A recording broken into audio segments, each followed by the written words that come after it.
Hi, everyone. Welcome to this fourth lecture in the practical introduction to quantum computing here at CERN. And first of all, I would like to apologize because we have experienced some technical problems with uploading the recording of the third lecture to YouTube. You know that it is available on CDS, on the CERN document server, and you can watch the recording there. The link is on the Indico page for the third lecture. And we will eventually upload also the recording to YouTube. Some of you prefer to use that platform, but it will experience some delay. So sorry about that. We are working on solving the problems, and we will try to upload the video for the third lecture and also for this fourth lecture as soon as possible, okay? As always, I would like to start by answering some of the questions that we have received about the content of the previous lectures.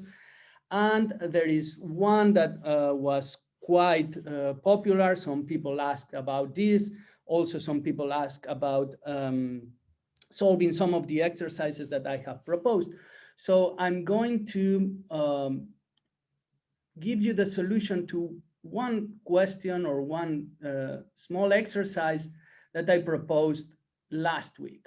Okay, so you should be now seeing my slides on the possibility of trying to attack the BB884 protocol for quantum key distribution by using entanglement. Okay, when we studied BB84 on the second lecture, we had not yet studied entanglement, but then on the third lecture, I suggested that maybe if could try to use this property in order to learn something about the qubit that Alice is sending to Bob, okay? So let's imagine that in the protocol, Alice sends the qubit, which is coded in one of the bases, either the 0-1 basis or the plus-minus basis to Bob, and then Alice intercepts this qubit and tries to do the following. We studied when we first talked about the BB884 protocol, the possibility of Alice measuring the qubit and then resending something to Bob. But now what she tries to do is to use another qubit, which is in 0 state, and with the CNOT gate entangling the qubit that Alice is sending to Bob, what I'm calling here psi, with her own qubit, okay? So she entangles this qubit that she has intercepted with one of her own, and then she sends the original qubit without doing anything else to it to Bob, okay? And then she waits until Alice and Bob reveal the basis of measurement, and then she uses that same basis to measure her own qubit, okay? So this is a possible attack. When one learns about quantum entanglement, one can think that this is something that it could use to learn something about psi. And in fact, it works if the qubit is either 0 or 1. Okay, you can just compute the different states, and you will see that in that case, Alice will completely get the information about psi if it is either 0 or 1.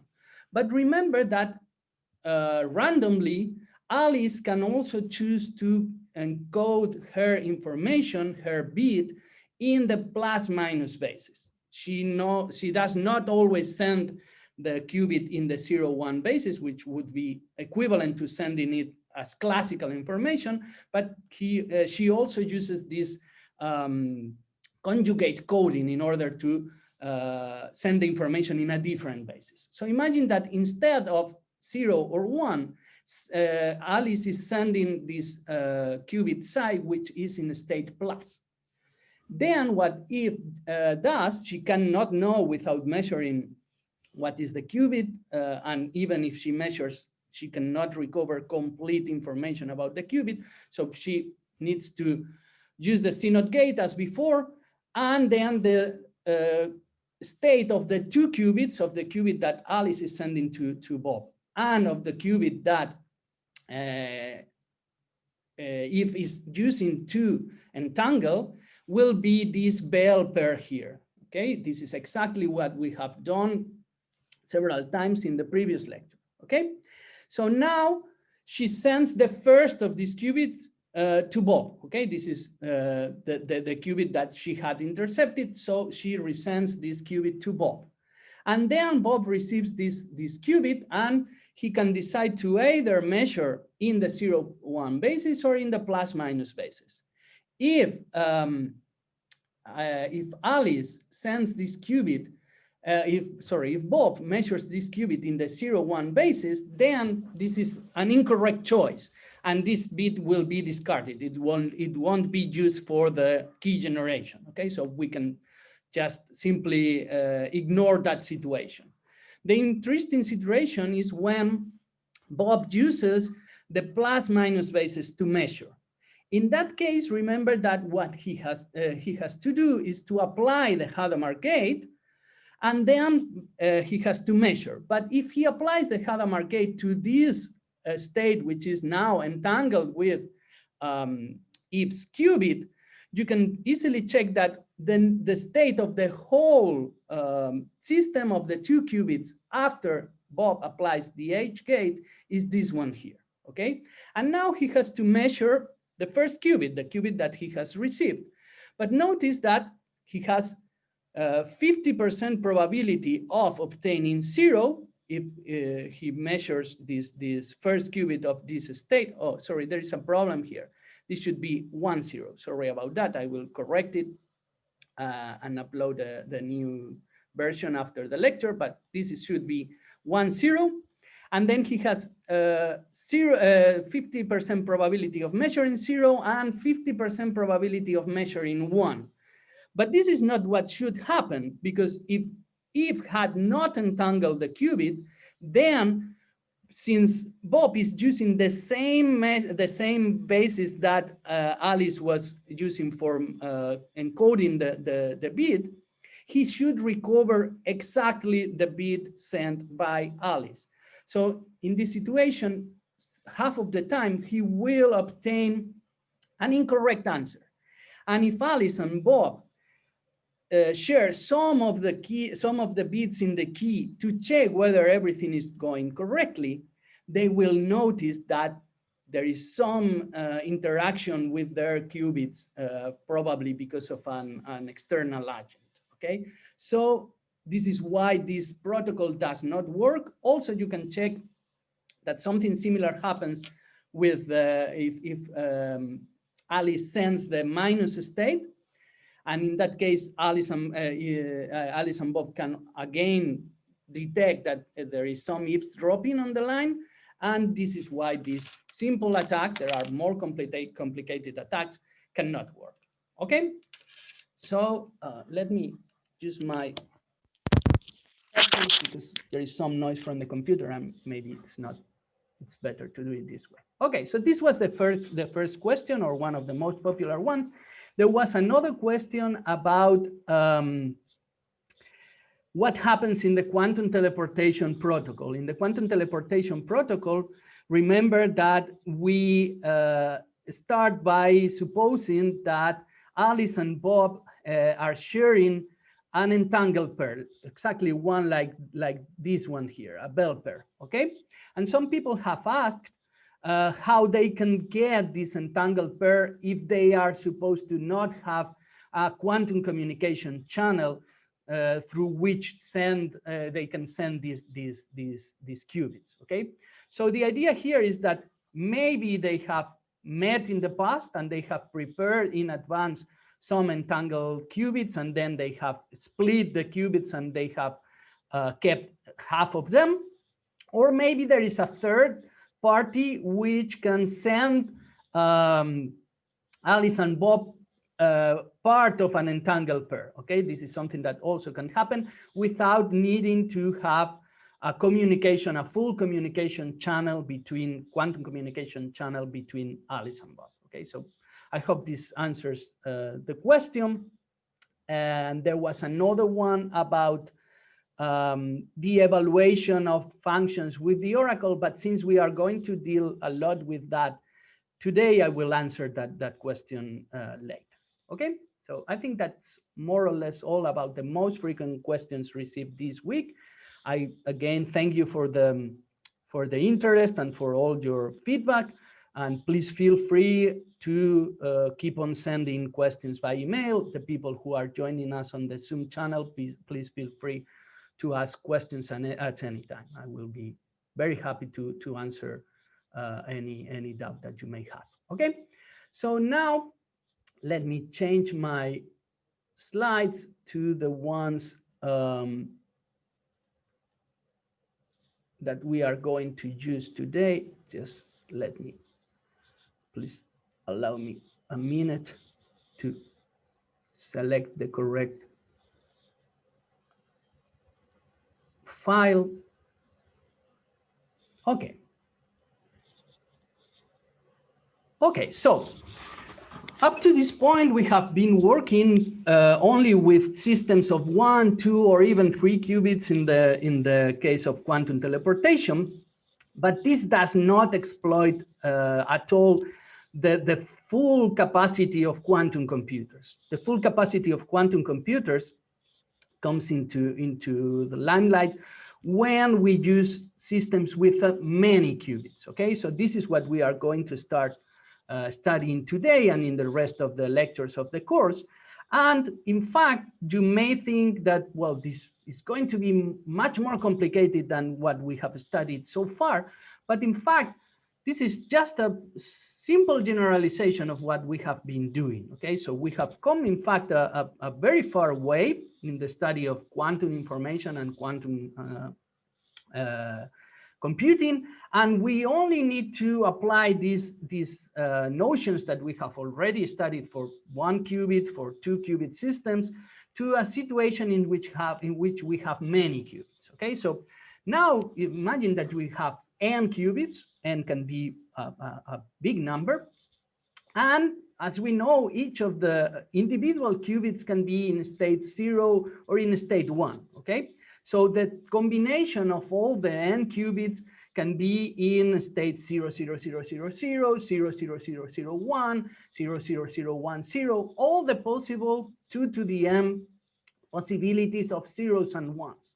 Okay, this is sometimes difficult to write or to work with, to explicitly write all the bits in the string. So we simply write sometimes just 0, 1, 2, 3, 2, up to 2 to the n minus 1, the binary number that is represented by the binary string. Okay, so this is a way of working with this in a more compact notation. Okay, so we can have the whole state of the n qubits in state 0, in state 1, in state 2, up to state 2 to the power n minus 1. And of course, we can have superpositions of those states. This is something that we have seen in 1 qubit systems, in 2 qubit systems. Of course, in n qubit systems, we can have a superposition of all the basic states.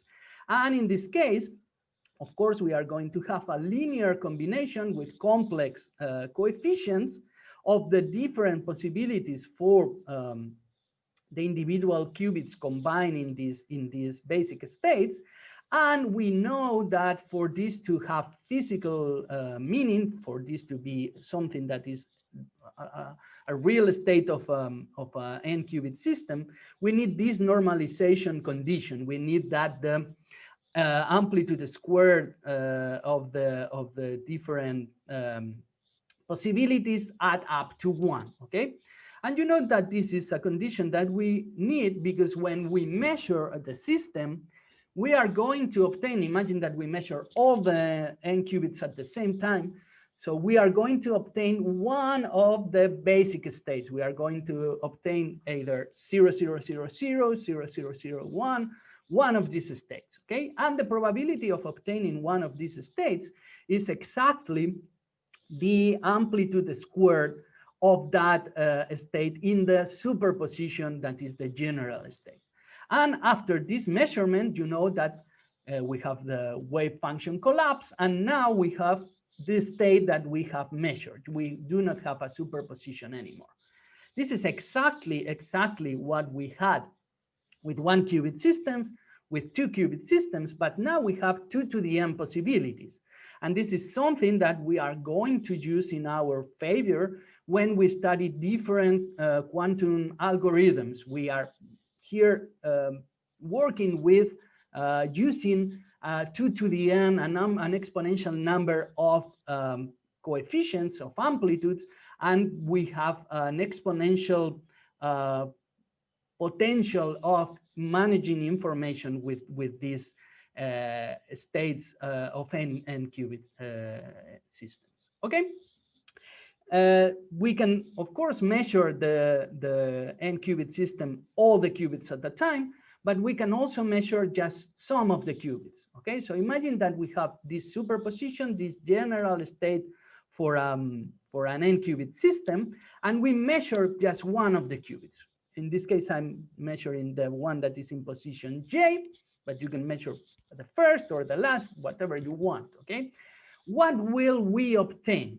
Well, we will obtain either 0 or 1. When we measure 1 qubit, we always obtain either 0 or 1. And the probability of measuring 0 comes from, of course, the amplitudes of those states in the linear superposition that have a 0 in the position J. Okay, so I'm calling all those numbers I sub 0 here.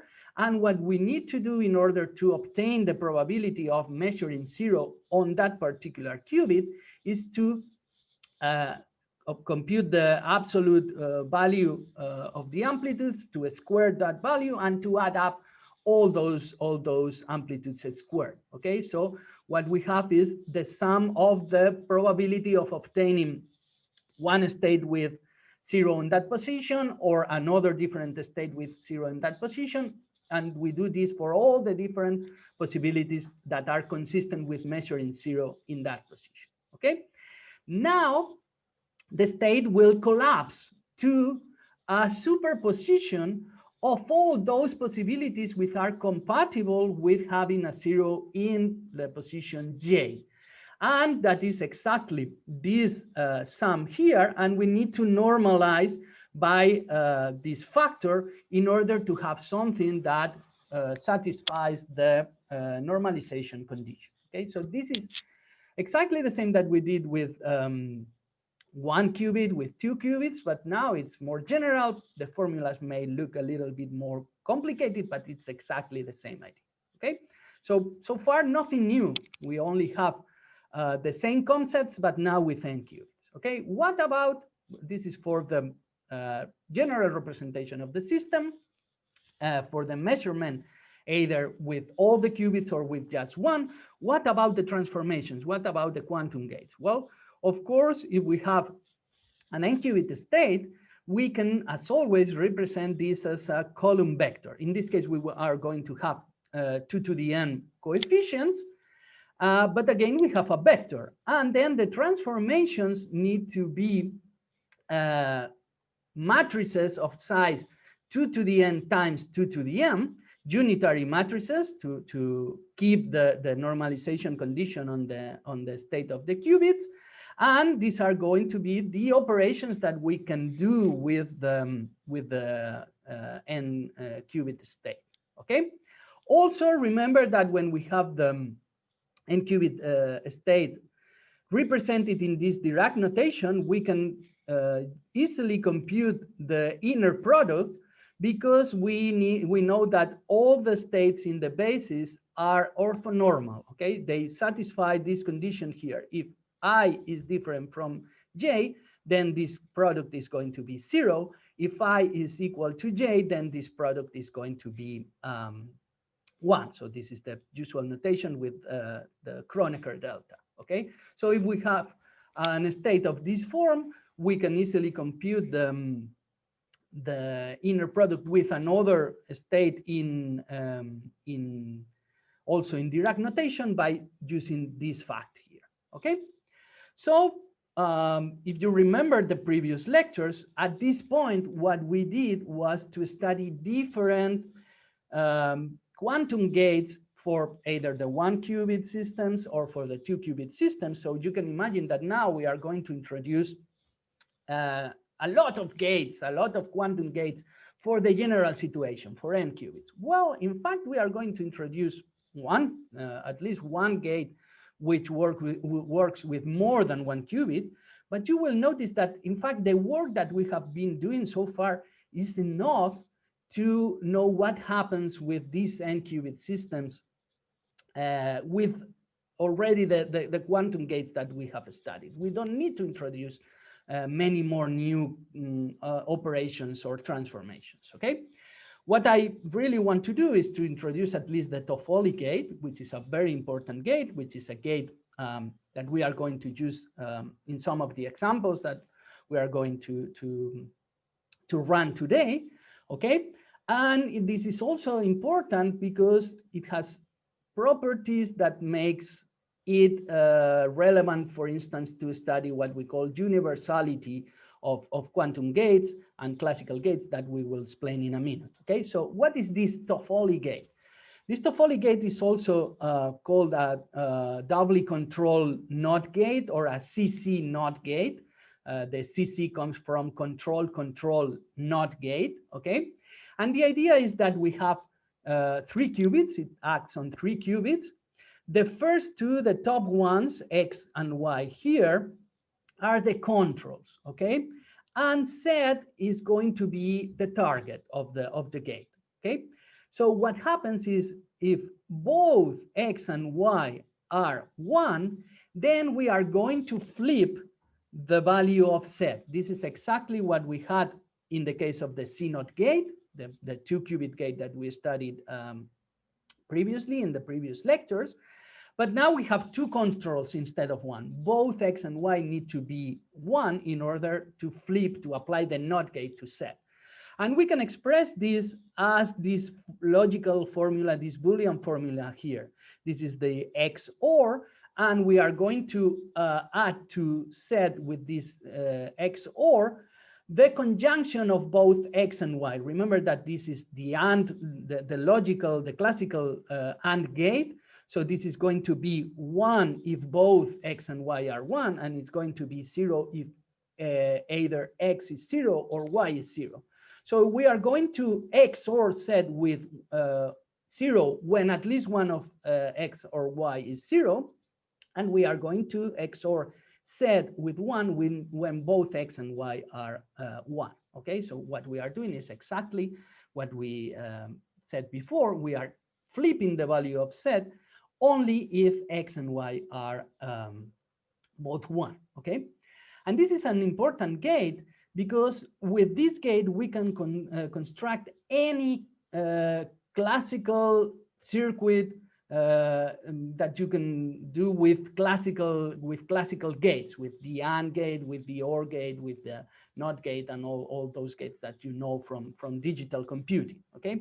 Why is it the case? Well, it's very easy to see because notice that what we are computing here, in fact, if we set this bit set to 1, is the NAND, the negation of the AND of X and Y. If I set this to 1, we can compute the NAND of X and Y. And we know that in classical logic, NAND is a universal gate. If we can implement the NAND gate, then with only that gate, we can implement any Boolean function, okay? So we can use the Toffoli gate to construct a NAND gate, a reversible NAND gate, and then we can use that NAND gate to construct any Boolean circuit that you need, okay? So this makes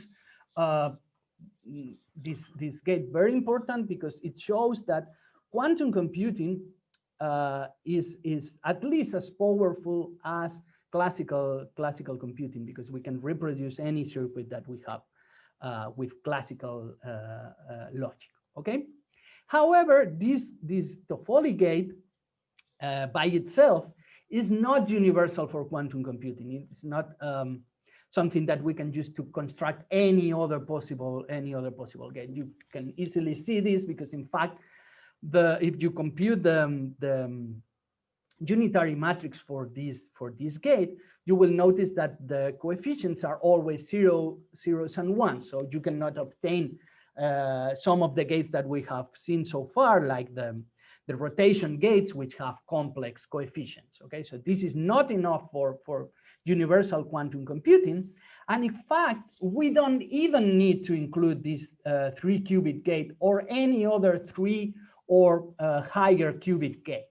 Okay, this is a very interesting result and a very important result, which is somehow the basis of the possibility of doing quantum computing in practice. And the idea is that with only a subset of gates, we can construct any other possible operation. Okay, so when we have an n-qubit system, in fact, in principle, we have to use matrices which are of size 2 to the n times 2 to the n. Okay, but we can decompose these matrices by means of the unitary transformations for 1 qubit and 2 qubits that we have already studied. This is what we call universality of sets of gates. We need to clarify something here, especially for the mathematicians in the audience, because of course it's easy to see that the number of unitary transformations that you can conduct on a system of n qubits for n general n is non-numerable. Okay, so this is cardinality of the same size as the real numbers. Okay, so if we try to generate all these possible transformations with a finite set, this is impossible, because with a finite set, at most we can obtain an infinite numerable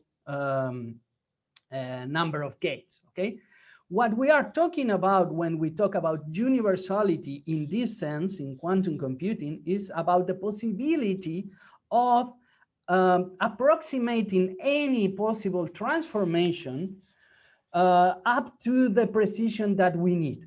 Okay, so what we are saying is that we are just fixing a finite set of gates, and we are going to approximate all the other gates. Okay, technically what we have here is a topological property that we call density. So the set of gates that we can generate with this finite set is dense on the whole set of gates. Okay, I'm not going to give you the proof, the full proof of these statements.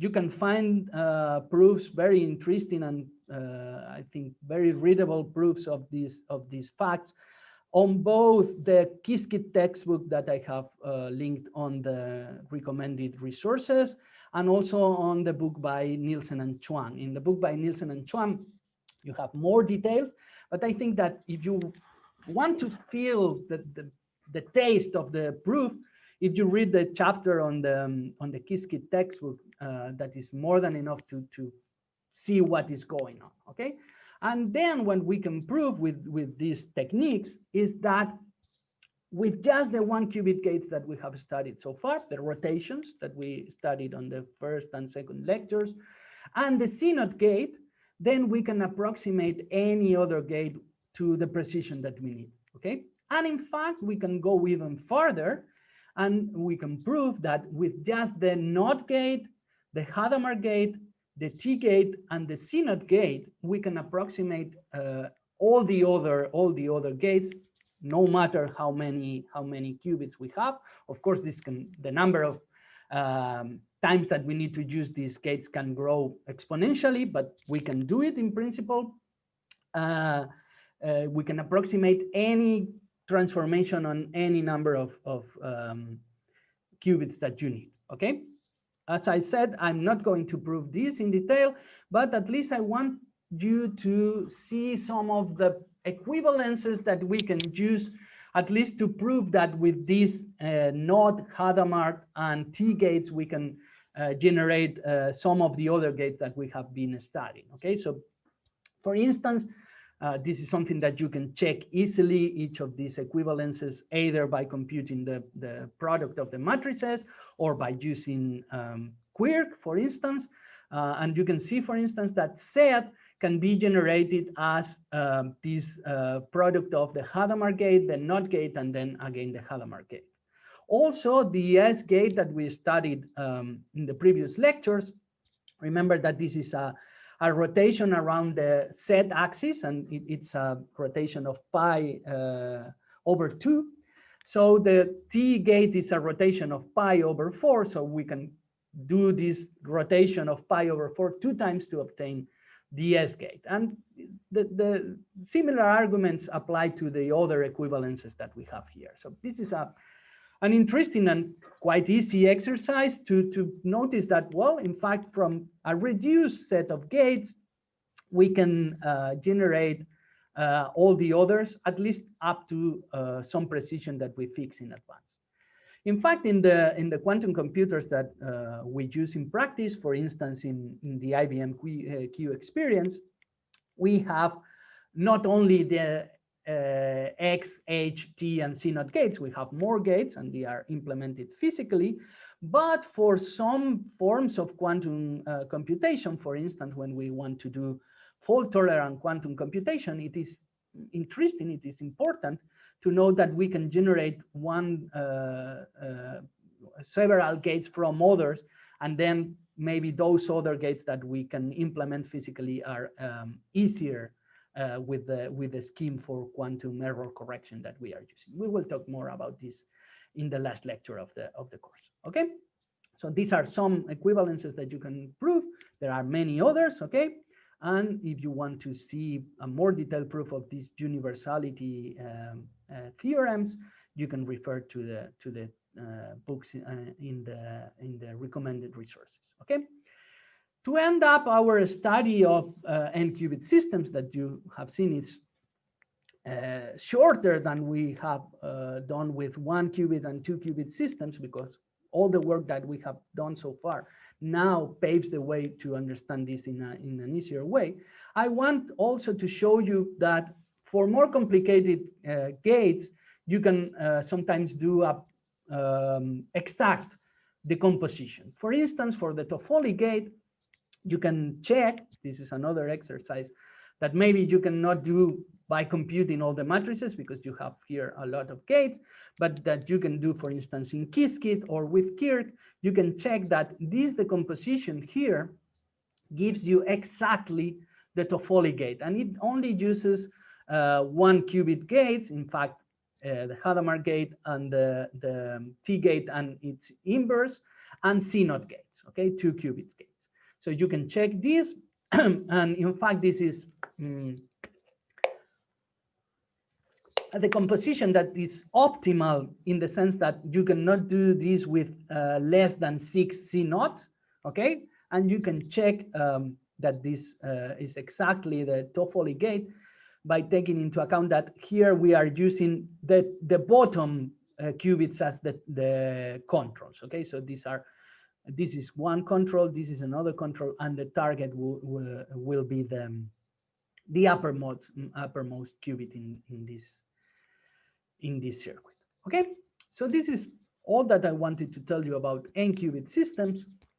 As you see, it's just a simple generalization of what we have studied so far, and now we can start to think big, start to trying to apply this to problems which are difficult for classical computers, trying to use this exponential growth of the number of coefficients that we are using to describe an n-qubit system. Okay, this is something, sorry. This is something that many times is called quantum parallelism, and is one of the main confusions that non-specialists find about popular descriptions of quantum computing. Okay, so if you read a news article about quantum computing, or you are reading a popular science description of quantum computing, many times you find this statement that, well, quantum computers try all the possibilities or these exponential possibilities in parallel, and then they can solve many problems because they can work with all these possibilities at the same time. Okay. Well, this is a statement that we need to clarify a little bit. Okay, so there is a certain truth to it. We could say that there is a superposition of truthness and falseness to this affirmation, but it's not completely true. I mean, it's not completely exact. It is true that one of the main capabilities or one of the main explanations of the power of quantum computing comes from this exponential number of coefficients that we are working with, but that is not all that it's going on in the algorithms that we are going to use.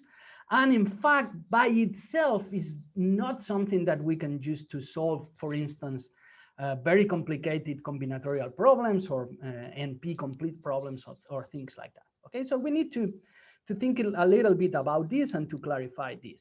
Okay, to do that, let me go back to an idea that we have explored at the end of lecture 3 when we studied the Deutsch-Jozsa algorithm. Okay, and this is related to some of the questions I have received about these oracles that we use to evaluate functions, to evaluate Boolean functions, and the number of calls that we do with these oracles, and the number of evaluations of the function f. Okay, so remember that in quantum computing, all gates are reversible. Okay, all gates are unitary, so in fact, they are also reversible. So when we compute a function, when we want to compute, for instance, a Boolean function, what we need is something that is reversible. And for instance, the AND gate in classical logic is not reversible. Okay, so we need to add some extra information to the output of the function to be able to invert it, to be able to recover the input information. We can do this, for instance, with this common scheme of using an oracle in which the inputs to the function are kept unchanged, and then we have a special qubit or set of qubits in which we sometimes write or somehow write the answer. Okay, in fact, we XOR the answer with the values that we had previously on those qubits. Okay, so imagine, for instance, that this qubit is set to 0.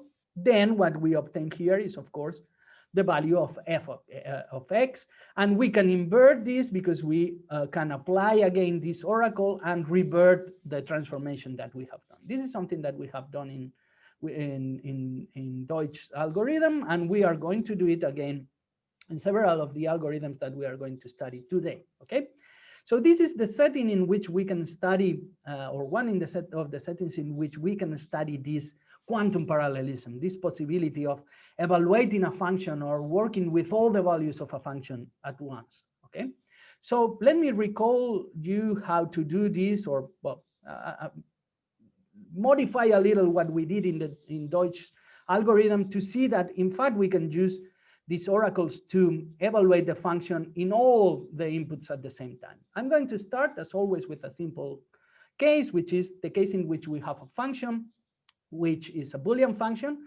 with only one input. Okay, so we have a Boolean variable as input, a Boolean variable as output. Okay, so what we can do in this case is, for the input of the function, we can use a superposition. We are going to use the H gate, and we are going to put the qubit of the input in superposition. Okay, so we start with the state 0, 0. We apply the H on the first qubit, and then it's easy to check that we obtain this state here. Okay, which is a superposition in the first qubit of 0 and 1. Now we apply the oracle, and well, this is a linear combination. The oracle is a linear function, it's a matrix, so it's going to act in each of the terms separately. okay? And we then add the results. And what we obtain here is, by definition of the oracle, the value of f in 0. And what we obtain here is the value of f in 1. But we have applied the oracle just once. This is important because this is a question that I have received from several people during the week. Okay, notice that I'm using the oracle only once. Okay, and some people were confused because they saw that here we have the function twice. Okay, so it seems that I have called the function 2 times. But this is not the case. What I have done is to call the function once, but on a superposed value, in a superposition. Okay, and because of the linearity, we can express this value as 2 different terms which are combined in this superposed final state. Okay, but I'm only calling the function once. I'm only calling the oracle once, and I'm obtaining the result of the function on the 2 possible inputs. Okay, so I'm doing just one evaluation, but I'm obtaining the result of the 2 possible inputs. Okay, we can do this also with n-qubit systems. Now, what we have to do, we will have, of course, n qubits as the input of the function. Now we have a function with n Boolean variables, and what we do is to first use the Hadamard gates to have all these possible inputs in superposition. Okay, and then we are going to use the oracle. So if we apply the H gates to this initial state, which is 0 on all the qubits in the input and in on the qubit that we are going to use to recover the output, you can see that the first qubit is going to be 0 plus 1. The second one is going to be also 0 plus 1 up to the nth qubit. The one for the output has not been modified. And then we have this normalizing factor here. Okay. So this is just the application of the H gate. But if we expand this product here, we are going to obtain all the possible combinations of zeros and ones. Okay, exactly 0, 0, 0, 0, 0, 0, 0, 0, 0, 1, all the possible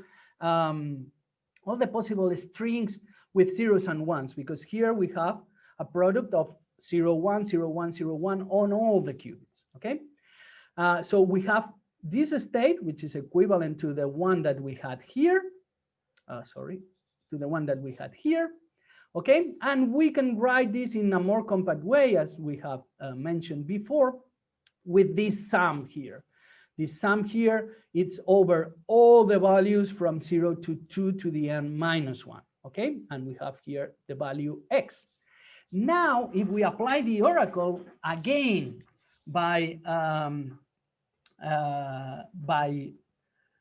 linearity, what we obtain is that in this qubit that someone from the Bogdan Vulpescu, thank you, from the Zoom meeting, tells me that it's called ancillary or auxiliary qubit. In fact, okay, so we obtain in this auxiliary or ancillary qubit the evaluation of f on x. Okay. But we are doing this by linearity on all possible values of x at the same time with just one call, because you see here that the circuit only has one use of the oracle f. So we are doing an exponential number of function evaluations with just one call. Okay, so this is something really very impressive. We are doing, if the number of qubits is 100, we are doing 2 to the 100 evaluations with just one call. Okay, so that is something really, really impressive. Okay, the problem here is, well, we have done this evaluation, supposing that the qubits are perfect and all my gates are perfect, there are no errors. Okay, we will talk about that later on the course. But we have done this exponential number of evaluations. So now what? Now how can I recover some useful information from this? Okay. If we had a non-deterministic machine, maybe some of you have studied the model of non-deterministic Turing machines. Then in this situation, we have something similar to this evaluation of all the values of the function at once. In a non-deterministic machine, we have several points in the computation in which we split the tree of computation, and we are following several paths at once, okay? And in the model of non-deterministic Turing machines, or non-deterministic machines in general, then if at least one of the results that we obtain is what we expected, for instance, it's a 1 in the case of a Boolean function, then we can stop and say, okay, the computation has succeeded, okay? So somehow we can choose at will from all those results that we have in the non-deterministic computation. But that is only a mathematical model, okay? It's a mathematical model to study complexities of problems and to relate what we can do with actual quantum, with actual classical computers to these mathematical models. This is not something that we can do in practice, okay? Not even with quantum computers, okay? This would allow us, for instance, to select one of these values fx here and to check if at least one of them is 1, and then we could solve NP complete problems. For instance, the satisfiability problem would be trivially solved with this kind of machine, okay? And in fact, if you like science fiction, this is something that is used by one of my favorite science fiction writers, the Australian Greg Egan, in this novel, Quarantine, nothing to do with the current lockdowns and quarantines that we are experiencing. This is back from, I guess, 1992 or something like that. And in the plot, a very interesting and convoluted plot, he uses this possibility of having a superposition of different states, quantum states, and selecting one of them. I don't want to spoil too much about the plot in case you haven't read it, but it's related to this situation, okay? So in a non-deterministic machine, or in this novel, we could somehow choose the answer that we want, but in practice with quantum computers, even if we have potentially evaluated or actually evaluated, and we have potentially all the information about the result and the function on all the possible inputs, we cannot select one of them just by will, okay? What we need to do, remember, is to measure this. But when we measure a state like this one here, this is going to collapse in one of the possible situations, in one of the possible states of the superposition. And the state that we are going to obtain is going to be completely random. And all of them have the same probability. All of them have probability 1 over 2 to the power n, okay? So we are going to obtain, when we measure that, we are going to obtain just the evaluation of the function on one point, on one input, and completely at random, okay? So this is something that is even worse than what we had in the classical case, because in the classical case, at least we can select on which input we want to evaluate the function, okay? So just by itself, the possibility of creating this impressive superposition here is not helpful. This is something that we cannot use directly. What can we do then? Well, remember that we have always talked about 3 different properties of quantum systems that are the heart and soul of quantum computing: superposition, entanglement, and interference. And here we are using, of course, superposition. We are using entanglement because each value is entangled, or each input is entangled with its output, okay? But now we need to use also interference in order to obtain from this combination of different values of the function something that is useful for our computations, okay?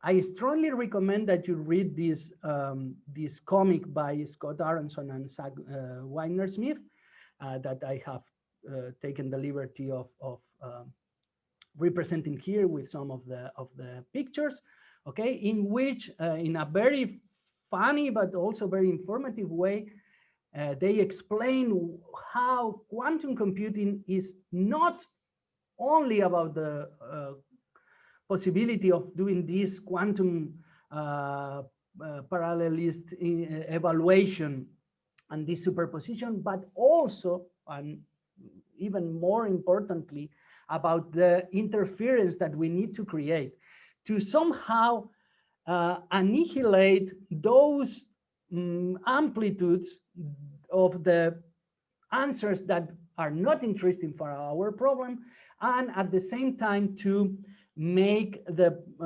probability of the answers that we need to be bigger, okay? And this we can do because the amplitudes are not probabilities, they are complex numbers. So they can be negative and they can either reinforce or negate one another, okay? And this is something that it's not easy to do, but we know how to do it in several interesting, important cases. And this is what gives rise to these quantum algorithms, these famous quantum algorithms that we are going to study, okay? So very important, not only quantum parallelism, not only superposition, but interference is also the key ingredient of these quantum algorithms. And we are going to see that in practice now, okay? Any question up to this point? Okay, so let's study one of these quantum algorithms, what is called the Deutsch-Jozsa algorithm, which is a generalization of this Deutsch algorithm that we studied last week. So just a quick reminder of what we did. Remember that we had this problem in which we were given an oracle for a Boolean function of one variable, and the problem was to determine whether it was a constant function or a balanced function. A constant function is one that always returns the same value, always 0 or always 1, while a balanced function returns 0 for one of the inputs and 1 for the other, okay? And these are all the possibilities that we have with a one-bit Boolean function, okay? Either it is constant or it is balanced. And we used this circuit here on the bottom of the slide to answer this question in the quantum setting with just one call to the oracle of the function, with just one function evaluation, okay? One quantum function evaluation, but as we have mentioned before, with an input in superposition. And this is something that in the classical case would need two evaluations of the function, because if we evaluate the function on just one of the inputs, it's impossible to know whether it is constant or it is balanced, because on the other input it can be the same or a different value, okay? So we can generalize this to a situation in which we have functions with more than one input, okay? Now we are going to have, again, a Boolean function, but with n variables, with n inputs, okay? And again, we are going to check whether the function is constant or the function is balanced. And this is defined exactly as in the case of the one variable Boolean function of Deutsch problem. A constant function is one that returns always 0 or always 1, while a balanced function in the n variable case is one that for half of the inputs, that is 2 to the n minus 1, it returns 0, and for the other 2 to the n minus 1 returns 1, okay? Notice that this does not include all possible Boolean functions. There are many Boolean functions which are not constant, neither constant nor balanced, okay? In the case of one variable, all functions are either constant or balanced. That is Deutsch's problem. But now, not all Boolean functions of n inputs are constant or balanced, okay? So what we have here is what we call a promise problem. A promise problem is one in which we are not given a general input, in this case, a general Boolean function, but one that is selected from a reduced set of inputs. In this case, the function is going to be either constant or balanced. So we are promised that we are given this oracle and it implements either a constant function or a balanced function. Okay, and we don't know which is the case, and we need to determine by evaluating the function as few times as possible if the function is constant or it is balanced. Okay, it is easy to see that if we use a classical deterministic algorithm, sorry about that, we need to evaluate the function on at least half of the inputs plus one, okay? Because if we are very, very, very, very, very unlucky and the function is balanced, but we always select values on which the function is zero, for instance, okay, half of the inputs are zero. So imagine that half, the first 2 to the n minus 1 points in which we evaluate the function give us zero. This is compatible with being the constant function that always returns zero, but it is also compatible with being a balanced function that happens to be zero exactly on that number of inputs, and it's one on the rest. Okay, so we need to evaluate the function on at least half plus one of the inputs, and this is an exponential number of different possibilities. Okay, what we are going to do is to solve this problem with a quantum algorithm, evaluating the function just once. Okay, so we are going to reduce the number of calls from 2 to the n minus 1 plus 1 to just once. Okay, and this is impressive, although we will later on discuss what is the significance of this result for practical tasks. Okay, so how to do this? What we are going to do is to generalize the algorithm or the circuit that we used for the Deutsch problem, and we are going to use a very similar circuit, which is this one here. And notice that the only thing that we have done here is to extend the number of qubits, because now we have more qubits on the input. We keep the auxiliary qubit in state 1, and the rest of the circuit is the same, and we measure in these qubits on the top.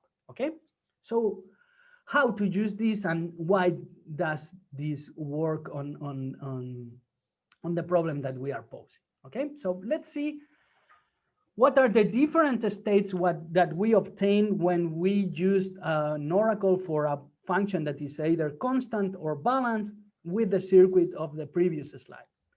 Notice that we start with the state that on the inputs is 0, and on the qubit for the output is 1, okay? And then we use Hadamard gates to create a superposition. We already know that if we apply Hadamard gates to this part here, we obtain the superposition of all the possible strings, okay? So these are all the possible strings on n qubits, okay?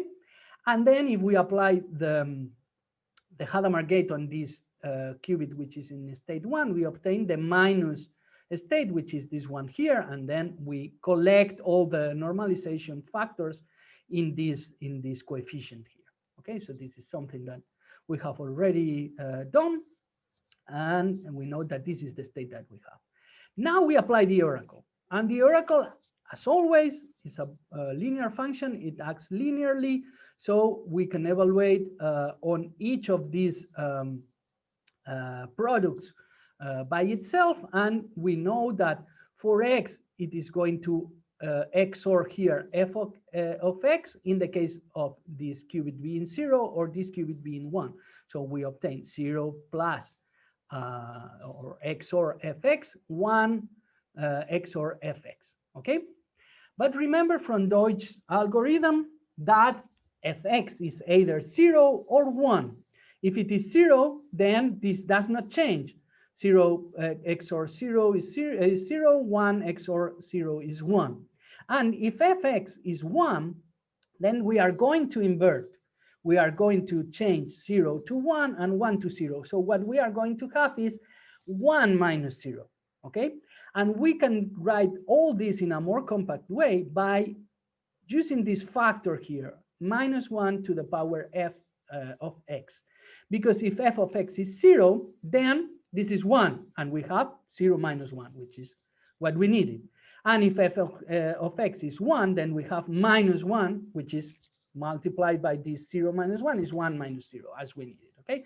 So what we are doing here, as we mentioned last week, is to use this state to introduce a phase of either -1 or 1, depending on whether the function on that point is 1 or 0, okay?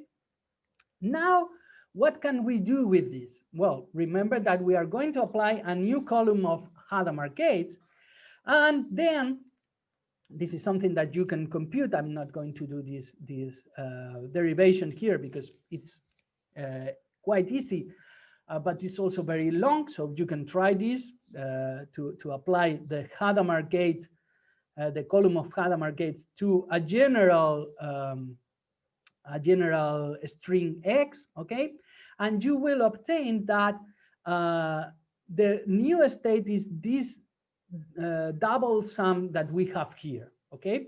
So we still have the phase that was introduced by the oracle, and now we have a different phase that is introduced by the second column of Hadamard gates.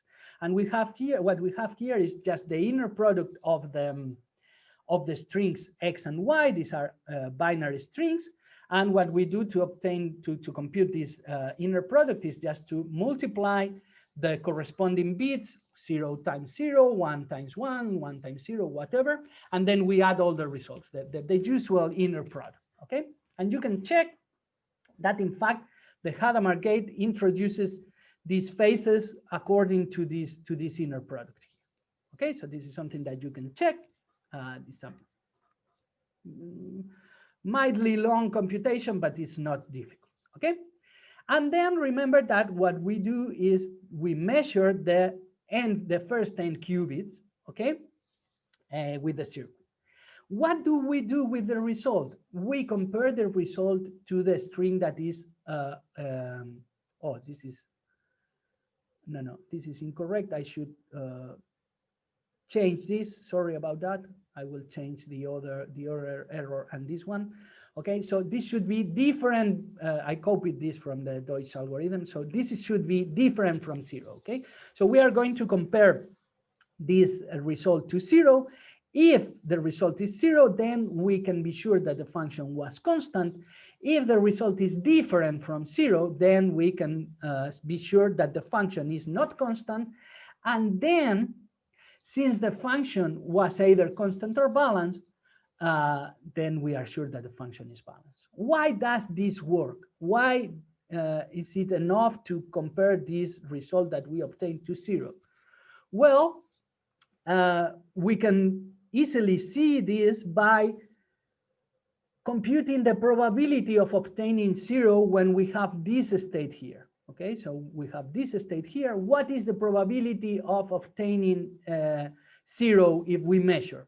Well, it has to be the amplitude squared of the coefficient that goes with the string 0. Okay, so we can substitute here 0, and we see that we have this coefficient here with y equal to 0. Okay, so this is exactly what I have computed here, and then we square that.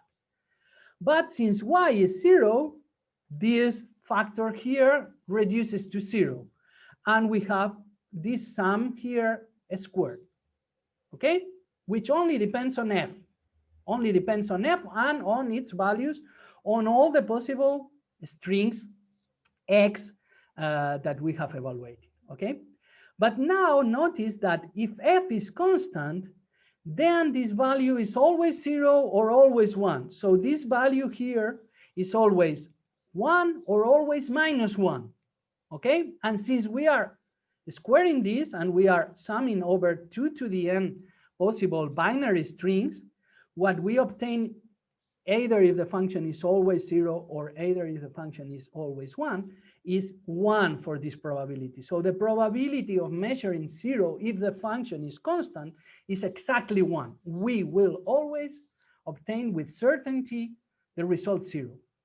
However, if the function is balanced, then half of these values are going to be 0, half of these values are going to be 1. So half of these coefficients here are going to be 1, half of these coefficients are going to be -1, and 1 is going to cancel another. Here is where we find the destructive interference. In the other case, we were obtaining constructive interference, but here some of the amplitudes are annihilating with others, some of them are canceling others, and the probability of measuring 0 when we have a balance function turns out to be 0, okay? So it is enough, as we mentioned in the previous slide, to measure all those top qubits and to compare the result with 0, with a string which is all zeros.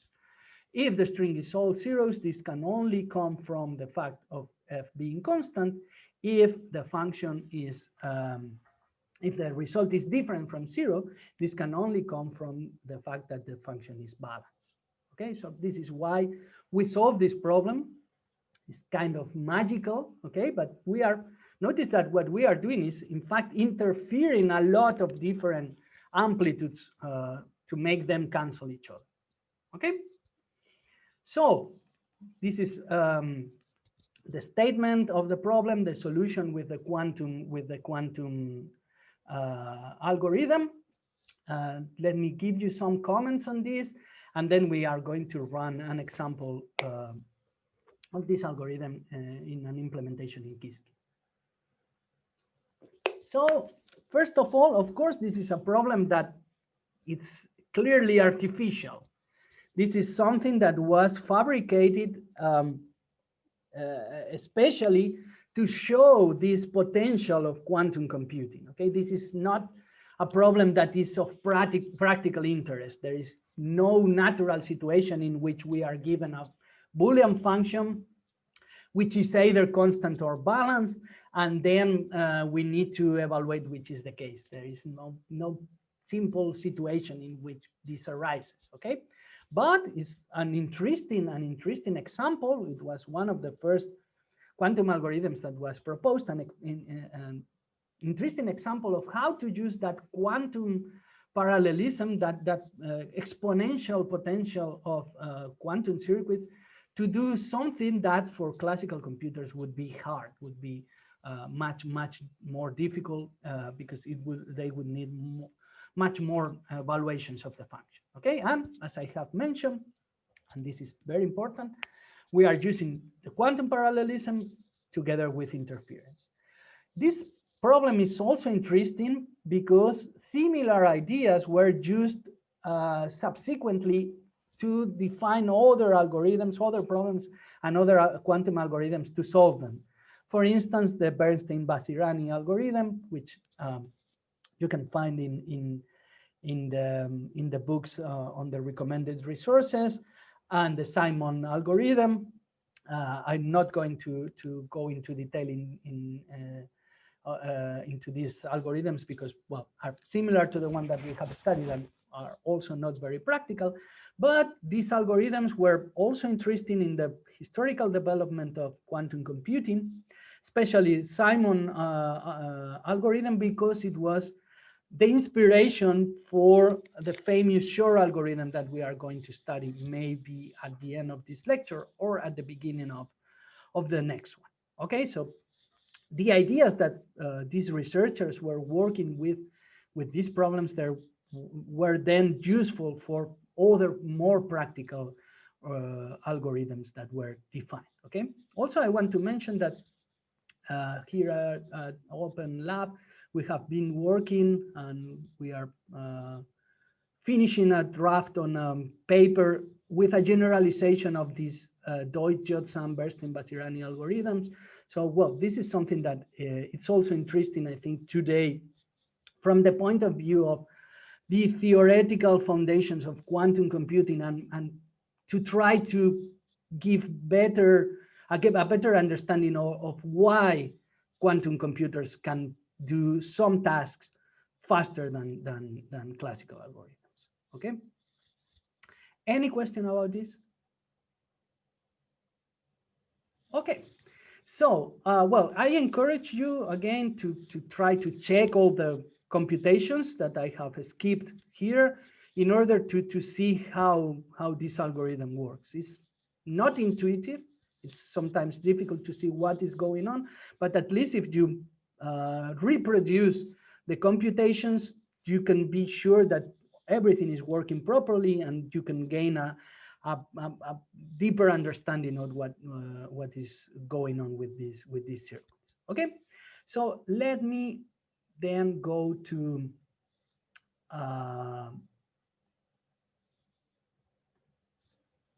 the IBM Quantum experience. Okay, where I have already, oh, what is the problem here? Let me try again. Okay, it seems it's working. Okay, so I have already uploaded this notebook for the Deutsch-Jozsa problem, which you can find on the Indico page. So please, if you want to test it now, go to the Indico page, download the notebook and upload it to either the IBM Quantum experience or to your local installation of Qiskit. Okay, so let me show you what I have done here. And as always, I will also not only implement the algorithm with the instructions and the techniques that we have seen so far, but I will also introduce some new operations that you can do with circuits in order to work more in a more comfortable way with Qiskit. Okay, so the first thing that is different, I think we used this the other week. We divided our circuit in different registers. Okay, if not, or if you don't remember, I'm not completely sure. Let me explain very quickly that what we are doing here is to first create several qubits as a somehow individual unit, what we call a quantum register. We give that register a name, in this case Q for the input, out for the output, and then we also declare some classical bits in order to make the measurement. Okay, notice that we only need the same number of classical bits as the number of variables in the input of the oracle, because we are not measuring the output. The output is only used to introduce this phase in the algorithm. Okay, and from those registers I create a quantum circuit.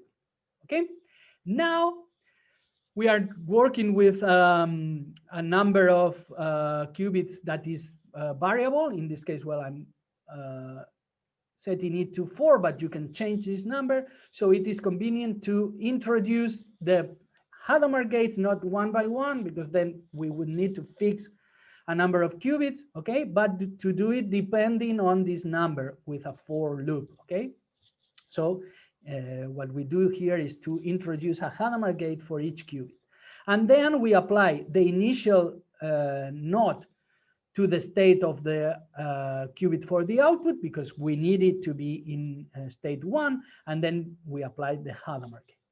And we create this barrier, which is just a something that helps us to separate one part of the circuit from another when we draw the circuit. This is nothing that has any effect on the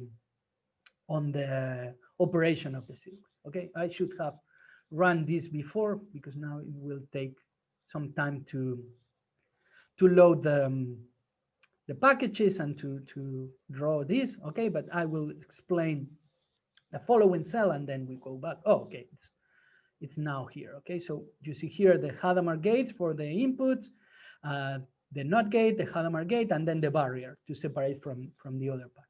Okay, now what I'm going to do here is to create a new part of the circuit, which is the one in which we are going to apply the Hadamard gates and the measurement. Okay, and this is what I'm calling circ end. Again, it acts on the same registers, and it has this barrier to separate from the previous part, and then the Hadamard gates and the measurements. Okay, if I draw this, you see that this is the final part of the circuit. Now what we are going to do, and I have separated this circuit into different parts in order to be able to change the oracle that we have in the middle, because we want to test it with a constant function and with a balance function. Okay, so that's why I have defined these circuits in different parts to be able then to combine them with different oracles. Okay, so here I'm going to define an oracle that is always 1. You can do this in several different ways, and you can try your favorite one. But for instance, what I'm doing here is to use a C0 from the first qubit to the output, and then these X gates and the C0 gate from the first qubit to the output. So what this circuit does is, if Q0 is 1, then it is going to add 1 here, okay? And if Q0 is 0, then this is going to do nothing, okay? Because this is a control gate and the control is 0.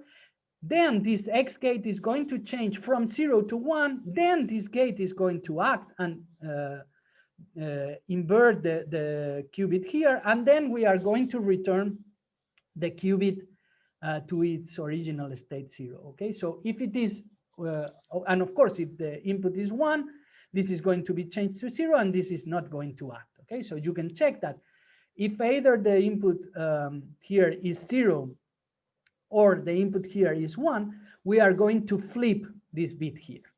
And of course, Q1, Q2, Q3 have no impact on the result, okay? So the output of this function is going to be always 1. So this is a constant function. This is exactly what we wanted, okay?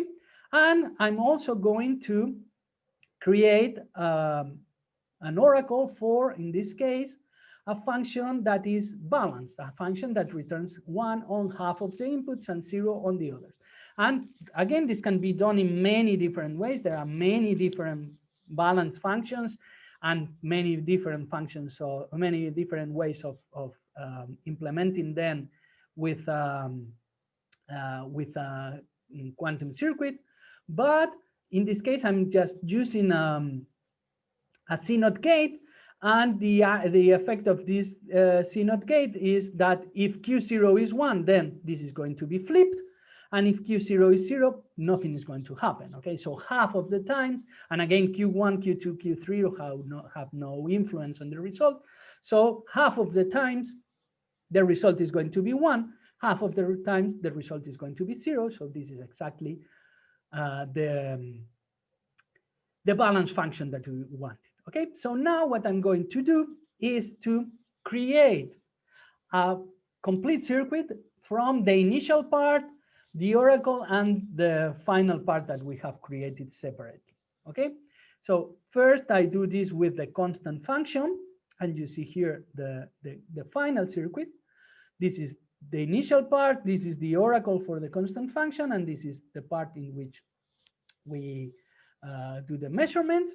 Okay, and notice that I can use this very useful operation of concatenation of circuits to create a bigger circuit from individual circuits. Okay, so this is something that is also very useful, and this is, I think, the first time that we use this operation. And now we are going to execute this circuit, and remember that the output of the Deutsch-Jozsa algorithm is, the function is constant if what we measure is 0, the function is balanced if what we measure is different from 0. So here we are using an oracle for a constant function. We are repeating this 10 times, but you can repeat it as many times as you want. So this is going to return 0, a string of all zeros, all the times. If you increase this to 100, for instance, again, you obtain always 0, okay? Because the analysis that we did showed that with probability 1, with a constant function, you are going to obtain the string that is all zeros. Now we are going to create the circuit for the balance case. And now we are going to run this and see what is the result. In this case, we obtain this string that is not all zeros. Again, if I change this to a bigger number, I always obtain the same result. Well, in this case, I obtain always the same result. For other balance functions, you can obtain different strings each time you run the circuit, but none of them will be zero, okay? You can obtain different strings, but depending on the balance function that you are using, but none of them will ever be zero, okay? And then we can conclude, of course, that this function is balanced. This was done with the simulator. Let's do it with the actual quantum computer to see how it goes. Okay, so let me check whether the queue is very long or not to decide whether I wait for the results or I continue with other things and then we go back to see the results. Oh, 32 jobs ahead of us in the queue. So we should rather, oh, it's number 14. Well, I think we should rather do something else and then go back to see the results. Okay, I'm going to run this also to collect the results or to compare the results after we have run this. Okay, so we will see what happens. We expect the circuit to return always zero when the function is constant and always something that is different from zero when the function is balanced. We will see what happens. Okay. Any question up to this point?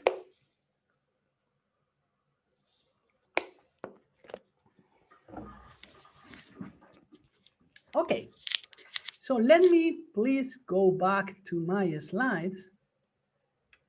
We will check these results later and begin talking about a much more practical quantum algorithm. Up to this point, we have studied these Deutsch and Deutsch-Jozsa algorithms, which are mostly academical. Now we are going to do something that is much more practical, and this is called Grover's algorithm, and is probably my favorite quantum algorithm, or one of my favorites. I have worked extensively on different applications and modifications and generalizations of this algorithm. So, well, I think it's very interesting, and it's also very different from classical algorithms, but at the same time, it's useful, and there are several different proposals to use this, even, for instance, in tasks in high energy physics, okay? And you will see in a moment why,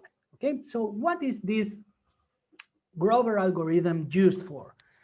Grover's algorithm is used for searching elements in an unsorted structure or list, okay? So imagine, for instance, I like to give always this example because I think it's very clear. Imagine, for instance, that you have a phone book, old-fashioned paper phone book, okay, in which you want to find a person, but you only know his or her phone number, okay? So this phone book, of course, is sorted alphabetically, but is not sorted by phone number, okay? And what you have is the phone number, and you want to know the name of the person. What can you do in that case?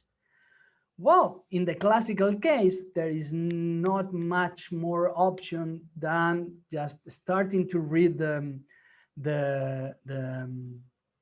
book at some point, or to check some of the entries at random until you find the number that you wanted, and then you recover the name. Okay, so this is the situation in general when you have an unsorted list of elements and you want to find one of them that satisfies a certain condition that is interesting to you. In the general case, this is not sorted at all. With a classical algorithm, you are going to check in average half of the registers in the list before you find your element. Okay, and there is no other way of doing this, because the element can be anywhere. Can be, if you are very lucky, at the beginning or in the first place that you check, or it can be at the end or in the middle. You don't know, and it's not sorted. You have no additional information to start your search. So if you, for instance, have a list of, let's say, 10,000 elements, you need to check about 5,000. Okay, if you have a list of 1 million elements, you need to check about 500,000. Okay, in the quantum case, with Grover's algorithm, you can reduce the number of times that you need to check the list to the square root of the number of total elements. Okay, so if we have 10,000 elements, in the classical case, we need about 5,000 checks of the list. In the quantum case, we only need 100, which is the square root of 10,000. If we have 1 million, in the classical case, we need to check about 500,000 elements in the list. In the quantum case, we only need 1,000 elements to be checked in the list. Okay, so this is quite a substantial gain over the classical case. Okay, we will talk later about whether this is as good as it seems, or what are the caveats with this algorithm. But well, at least in these situations, it is quite impressive. And for this reason, it has been proposed to be used in situations in which you need to search for information, for instance, in several different tasks in which you have to find elements that satisfy certain conditions, and this can be useful in high energy physics, in which we have these very huge databases of information about collisions of particles, and we need to recover some of them that satisfy a certain condition. Okay, so how does this algorithm work? Well, first of all, we need to translate somehow the information that we have to something that we can use in a quantum computer. Of course, if we have a list, even something that is implemented as a file in a classical computer, or as a data structure in a list structure or an array in a classical computer, this is something that we cannot use directly with these quantum circuits. There is no way of, well, reading a file, so to say, with the quantum circuits that we are using. So what we are going to do is to assume that, again, as in the case of Deutsch-Jozsa's algorithm, we have an oracle. And this oracle is, again, a Boolean function that is going to return 1 when the element that we are checking satisfies the condition, and 0 when the element that we are checking does not satisfy the condition that we are interested in. Okay, and this input here can be the index of the element in the list, for instance. Okay, so we have a number for each of the positions in the list, and then we feed this number in the oracle, and the oracle says 0 or 1 depending on whether the element satisfies or not the condition. Okay, so this is what we assume. To implement this in practical situations, we would need a way, for instance, of querying a file or some data that we have in digital form in superposition, and this is something that we are going to talk about in more detail when we talk about quantum machine learning. So this is maybe a technological problem, but let's assume that we have this oracle, and that when we feed it with an index of one of the elements, it can return 0 or 1 depending on whether it is the element that it's not the element that we want, 0, or it is the element that we want and it returns 1. Okay.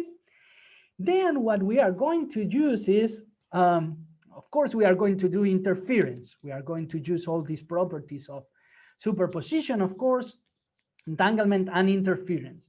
And what we are going to do is to manipulate these amplitudes with an idea that is called inversion about the mean. And it's the main idea behind this algorithm. So imagine that the element that we want is the one that corresponds to this red bar here. Okay. So this is the original amplitude of the element. Of course, at the beginning, we are going to use an equal superposition, as we always do, of all the elements. So at the beginning, all the amplitudes are the same. Okay?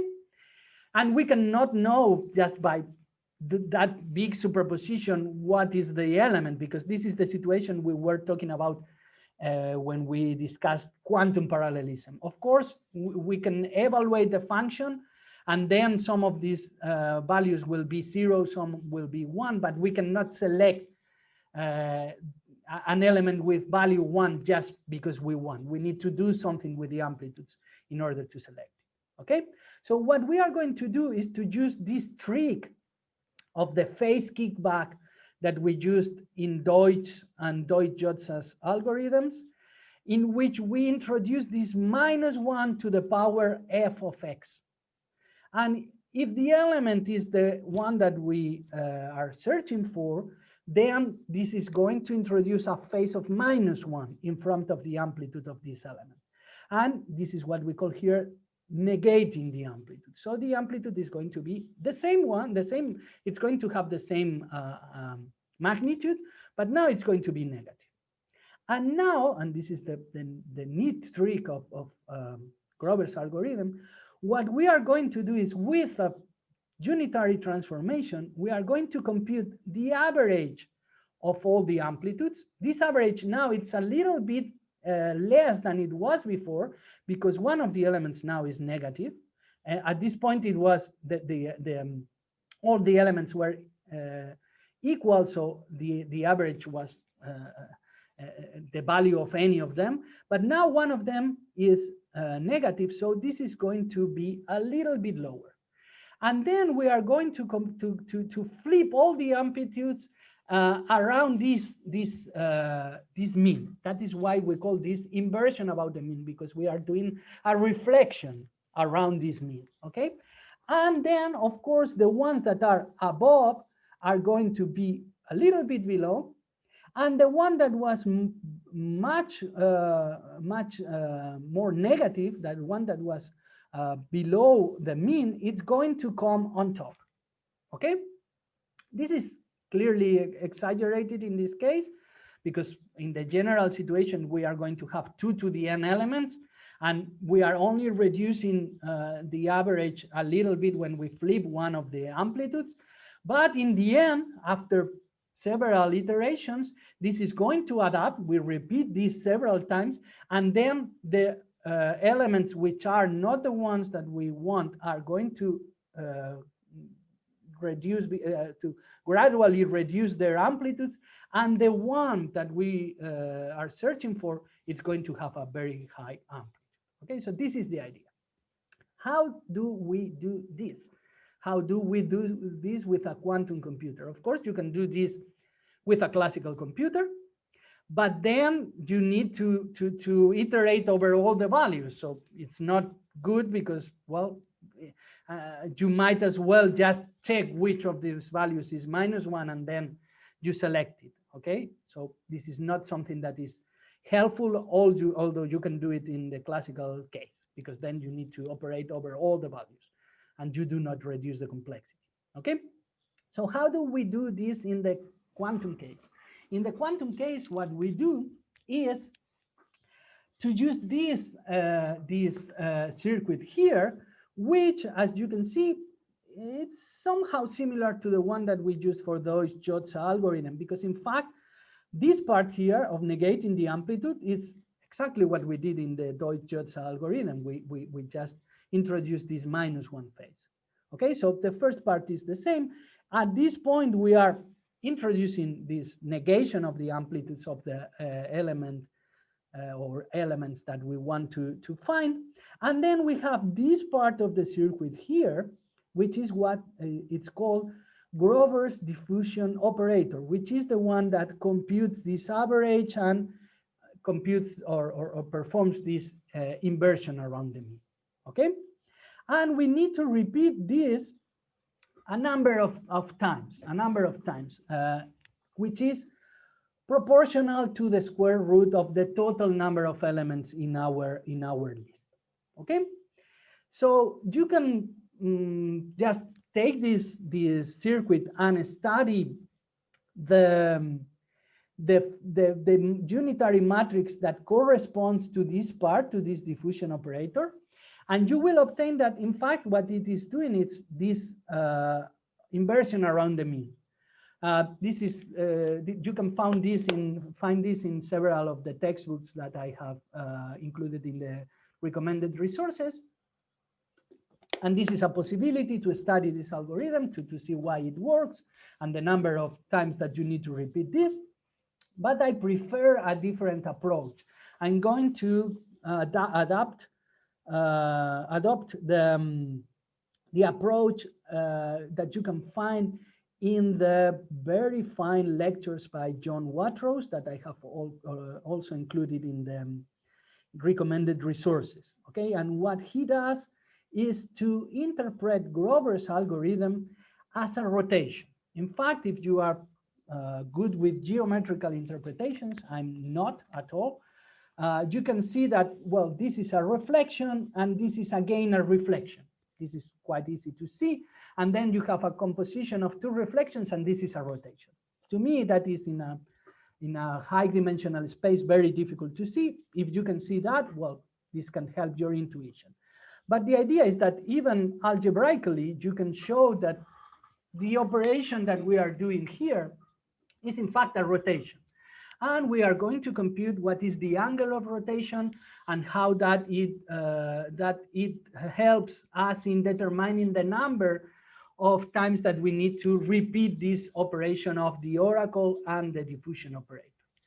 So what we can do to see that this is a rotation, I'm not going to give you all the details, just the ideas. You can check them, and I think it's a very interesting read in John Watrous' lecture notes.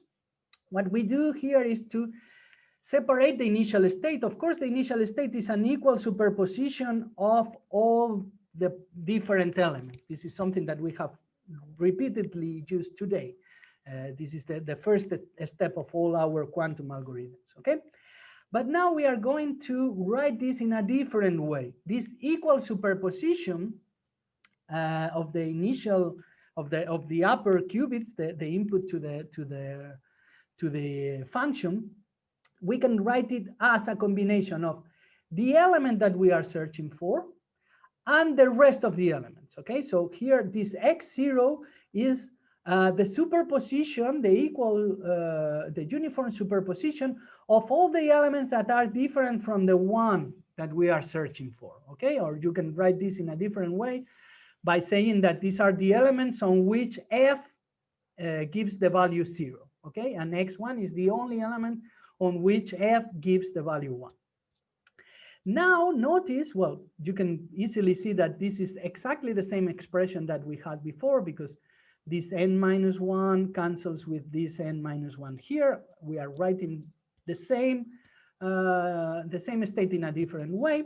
But now notice that this value, this square root here and this square root here, when we compute their squares and add up their values, of course, they add up to 1. So this means that I can write this square root here, this square root here, as the cosine and sine of an angle that is between 0 and pi over 2. Because, of course, these values are between 0 and 1. Okay? So let's define theta to be the angle such that the cosine of theta is this square root and the sine of theta is this other square root here. Now, if we study the unitary transformation, that is the composition of this oracle and this part of the circuit, this diffusion operator, then we can easily see, well, not so easily, but it's just algebraic manipulation. You can find this on John Watrow's lecture notes, very well explained. You can find that, in fact, this is acting like a rotation of angle 2 theta on the two-dimensional space that is spanned by x0 and x1. So now I consider just the two-dimensional space that is formed by the vectors that are combinations of x0 and x1. And if I consider the action of this operator, I can see that it acts as a rotation of angle 2 theta. Okay, here you have the complete expression of that rotation. But the idea is that I'm going to, every time that I apply this operator, I'm rotating the state by this angle 2 theta. So if I apply the rotation m times, if I apply this part of the circuit, oracle plus diffusion operator, m times, I'm going to increase, because the initial state is as we had rotated angle theta from x0, what we obtain is a rotation, a total rotation of angle 2 times m plus 1 theta. Okay, the initial rotation that we had in the initial state, in this one here, plus the m times that we have rotated by angle 2 theta. Okay, and now what we want is this value, this amplitude here, to be close to 1. We want to stop after doing a number of iterations that makes this value here to be close to 1, because then if we measure at that moment, we are going to measure x1 with a high probability, and that is exactly what we want. So we only need to solve for m here. This is the number of iterations that we want to do. In order for this angle to be close to 1, for this sign to be close to 1, this angle here needs to be close to pi over 2.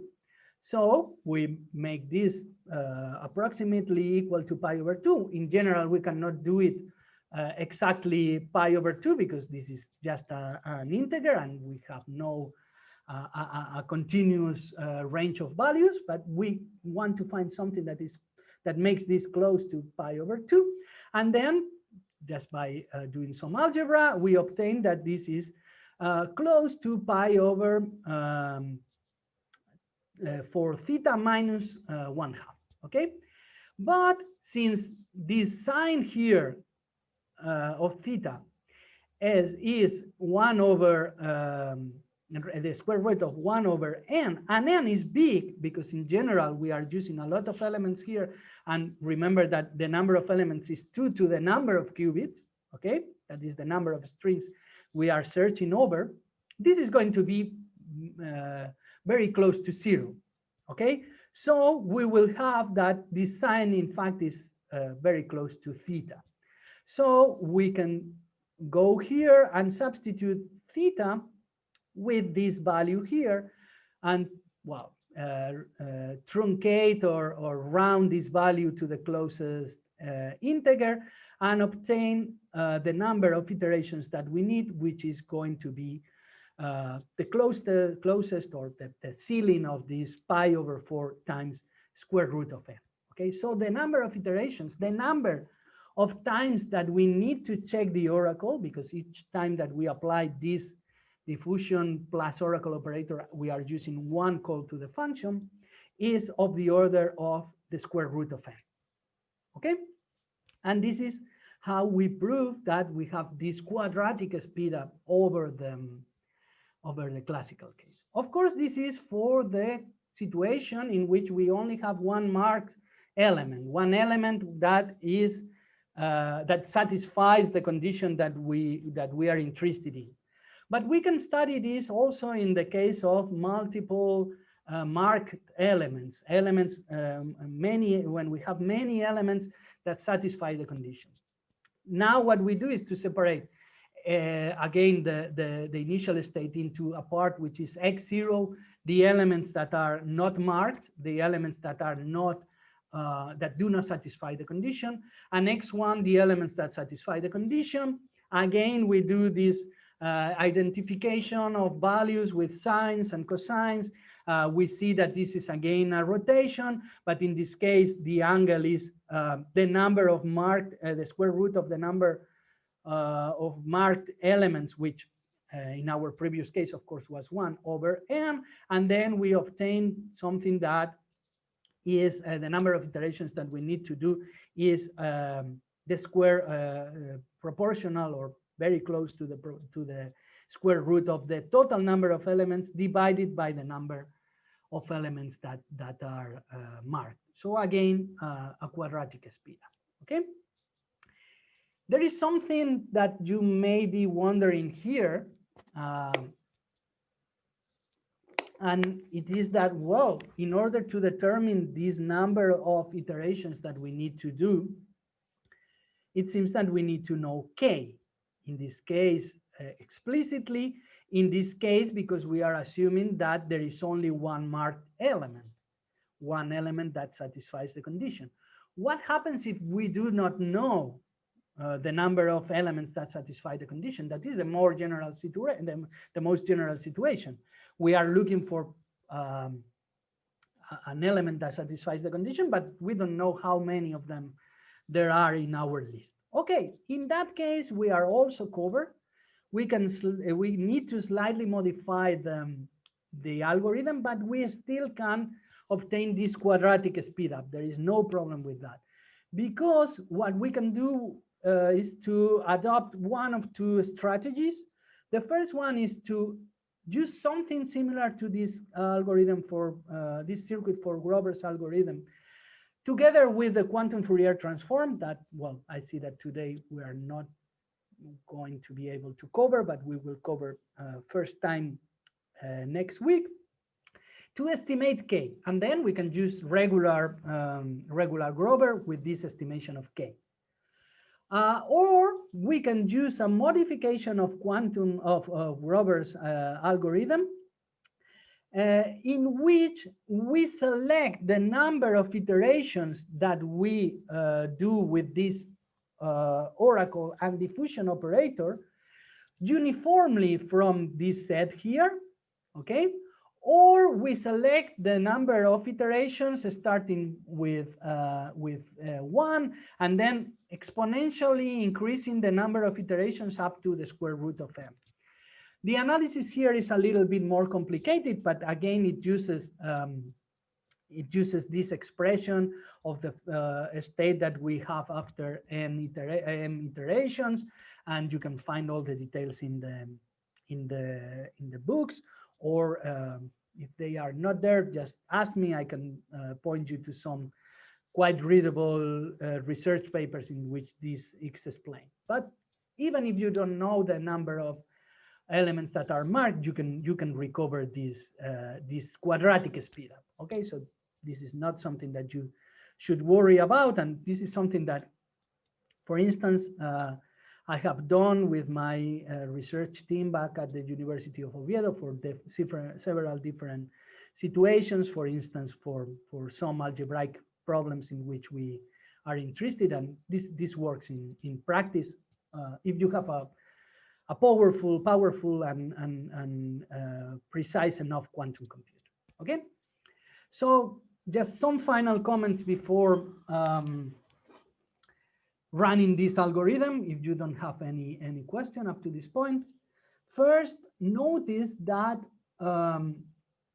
we are going to obtain a measurement from this Grover's algorithm, and since we have some probability, depending on the number of iterations and the number of marked elements that we have, of finding an element verifying the property, and some probability of not finding this element, this is an algorithm that is not like Deutsch-Jozsa, in the sense that maybe we need to repeat this algorithm several times. We can certify or we can guarantee that we will obtain the solution. For instance, in these cases in which we do not know the number of marked elements, we can give a lower bound on the probability of success, which is, if I remember correctly, like 0.25 or something like that, which may seem not very much, but if you repeat this algorithm, for instance, 10 times, then the probability of obtaining a marked element is very high. Okay, so this is something that you need to take into account. This is not like Deutsch-Jozsa. You are not going to obtain the correct result every time. It is completely probabilistic. Okay, and also because of this dependence on the number of marked elements and the number of iterations, you need to be very careful in how you select the number of iterations. And this is something that it's not very easy to understand if you think about, or if you try to compare this with classical algorithms. Of course, if you have a classical algorithm, the more times you check the list, the most probable it will be that you will find the element. It's completely logical. I mean, if I check more places in the list, I have more opportunities of finding the element. In Grover's algorithm, this can be completely wrong. I mean, if you check too many times, maybe you reduce the probability of finding the element back to 0. Because remember that you are doing a rotation. So if you rotate the element or the state up to a situation in which you have a very high probability of finding the element, that is very nice. That is very good. You are going to measure and have a high probability of finding the element. But if you go on and keep on rotating, you are going away from that situation in which you had a high probability of finding the element. We are going to see this in the execution of the algorithm in Qiskit. Okay, but this is something to take into account. Also, for instance, if the number of elements that are satisfy the condition, the number of marked elements is exactly 1/4 of the total number of elements, with just one iteration, you are going to find the element with total certainty. And you can find that just by substituting here on these expressions the numbers that I mean the k and the m in this expression here, and checking which is the angle and why with just one iteration you go up to probability 1 of finding the element. Also, there are different modifications of this algorithm or applications of this algorithm in other settings. For instance, there is this famous Durr-Hoyer's algorithm for finding extremal values of functions, minima and maxima of functions. I'm not going to go into detail into this, but you can use Grover to define this algorithm. Also, what is called amplitude amplification. You can search for that. There is information in the books.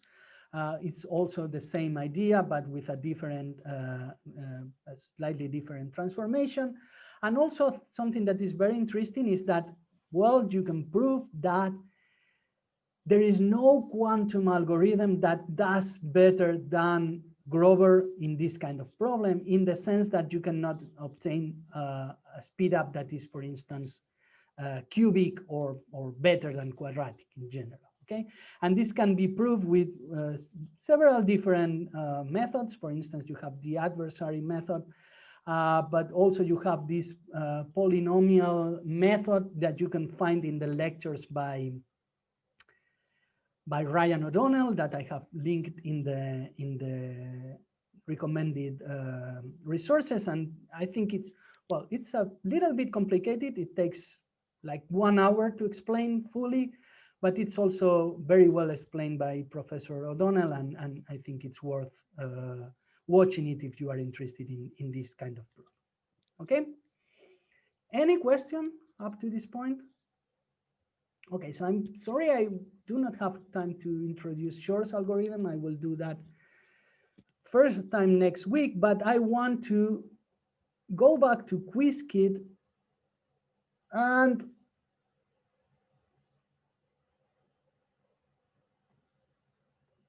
run an implementation of Grover. Okay, well, so first of all, this has the Deutsch-Jozsa algorithm has finished here.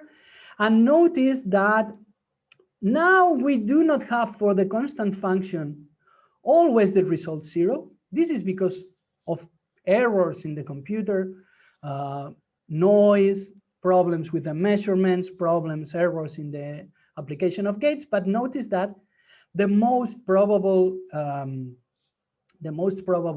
solution is 0, 0, 0. Okay, while here the most probable solution for the balance function is something that is not 0. Okay, so even in this case in which you have mathematically proved that the probability of obtaining a certain result is 1, when you use these algorithms in a real quantum computer, you might want to run your circuit several times, because the errors, the noise can make these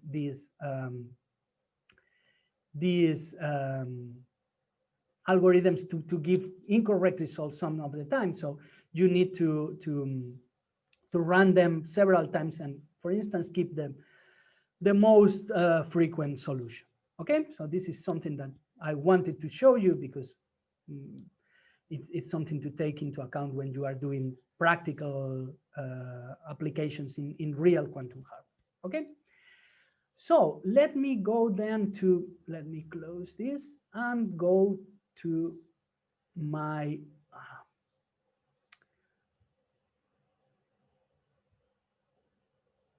implementation of Grover's algorithm. Okay, so I only have a few minutes. I'm going to run all this very quickly. Okay, so what I do here, the initial part is exactly like in Deutsch-Jozsa algorithm. The only difference here is that I'm creating a function to define the circuit, and then I return the circuit. Okay, it's a different way of doing it. I also create a function for the diffusion operator. The diffusion operator has these Hadamard gates, then these X gates, and then it has a multi-control set gate. To implement that, I'm using here a multi-control rotation around the set axis, using, of course, angle pi, okay, which is equivalent to a set operation. And then again dx, again dh. Okay, so I also define an oracle which returns 1 only if all the inputs are 1, because I want to have a situation in which only one element satisfies the condition. Okay, so only one element will return 1 on this oracle. And to do that, I'm going to use a multi-control X gate. So this is a generalization. Sometimes it's called also a generalized Toffoli gate. It's a generalization of the Toffoli gate that we have studied. So it's a X gate, a NOT gate with many qubits controlling it. Okay. And then I define this Grover circuit in which I first use the initial part, just the preparation of the initial state. And then for a number of iterations, I use the oracle and the diffusion operator, the oracle and the diffusion operator, okay? And at the end, I perform this measurement. So what I'm going to do here is first to draw the circuit, which is similar to the one that we had on the slides. You can check that. And then I'm going to run this on, this is for just one iteration of the oracle and the diffusion operator. But since I'm working with a function that has 2 inputs and there is only one element which is marked, we are exactly in the case in which 1/4 of the elements are marked. one of the 4 elements is marked. So we know that with just one operation, with just one iteration, we are going to obtain the correct result, which is, of course, 1, 1, which is the only case in which the oracle returns 1. Okay, and this is, in this case, perfectly correct in all the iterations because just one of the 4 elements is marked. Okay, what I'm going to do here now, I'm going to run it because it takes a little bit of time, is to represent the probability of finding a marked element in a situation in which I have an input of 4 elements. Remember that the last one is for the output. So the oracle receives 4 variables. And the maximum number of iterations that I'm going to do is 20. And I'm going to do a range of iterations starting from 0 to 20. Okay? And I'm going to see what is the probability of finding a marked element if I do that number of iterations with Grover, for this case in which I have 1 element marked out of 16. Okay?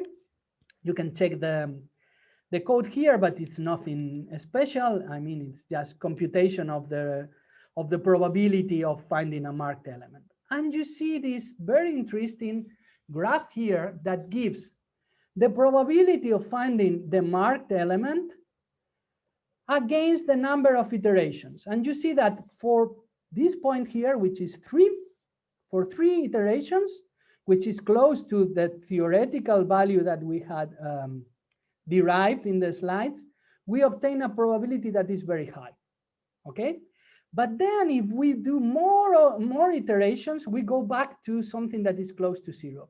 And again, if we increase, we go back to a very high probability, but then we go back to 0. So this is why I was telling you that it is very, very important to determine the number of iterations that you need to do, because if you do too much, you can end up with something that is has a probability very close to 0 of finding the marked element.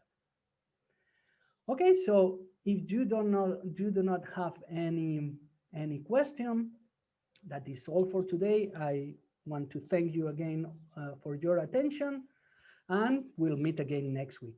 Thank you very much.